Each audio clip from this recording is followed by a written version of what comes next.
The letter arrived on a rainy afternoon, its envelope damp at the edges, as though the clouds themselves mourned with it.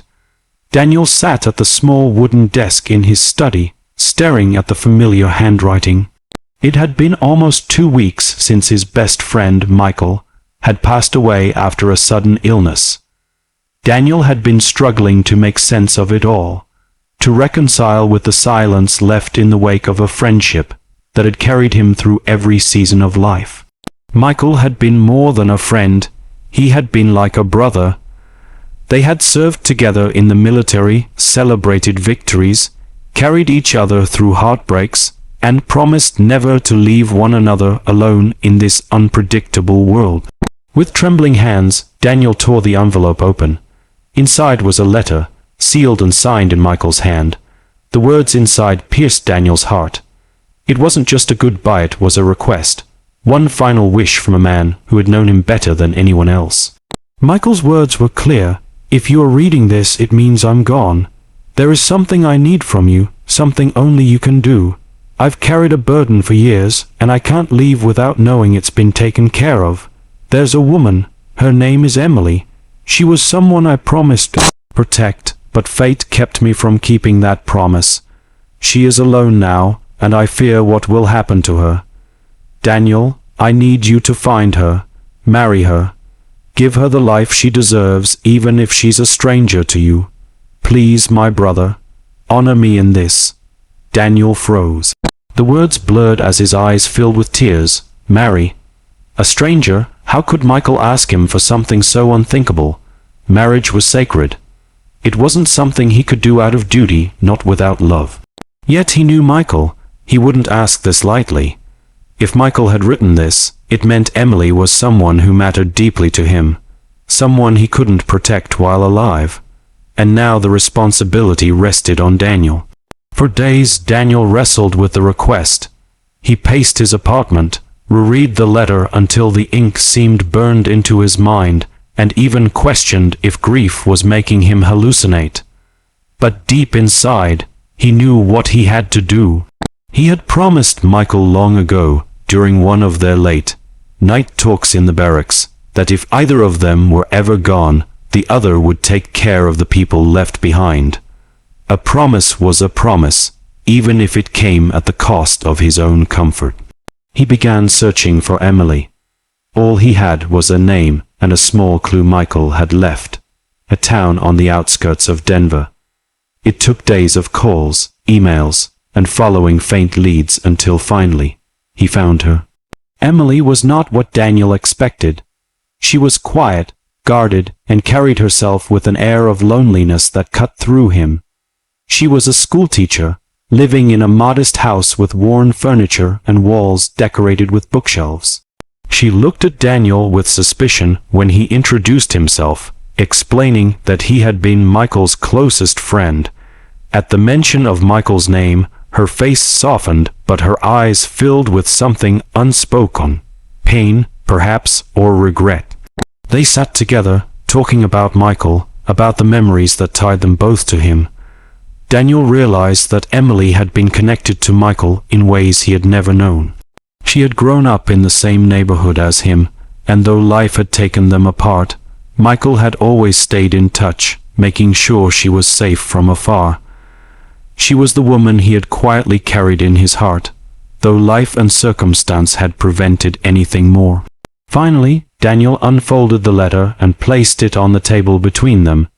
Emily read it in silence, her lips trembling, her hands gripping the paper so tightly it nearly tore.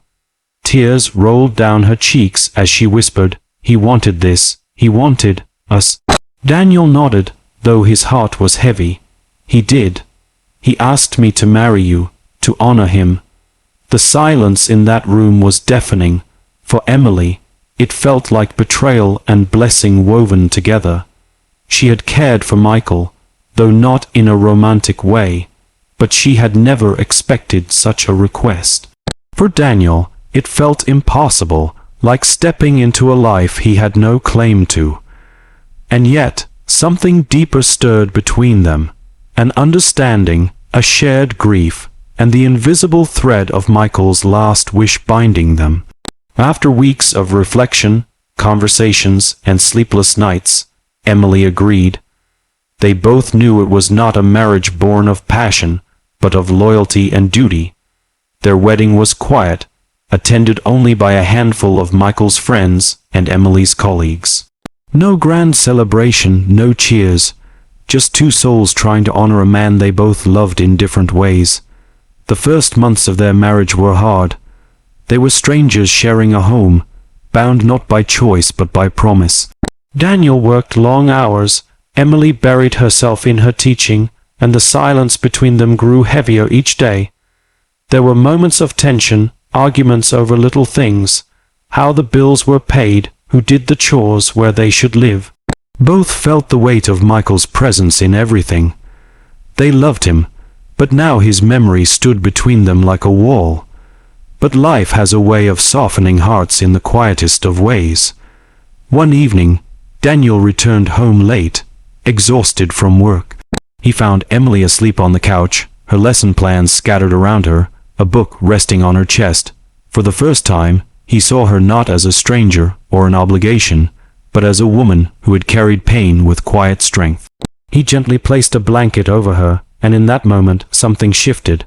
Over time, the walls began to crumble. They shared stories about childhood, dreams, fears. Emily told him about her love for literature, how she had once dreamed of writing a novel.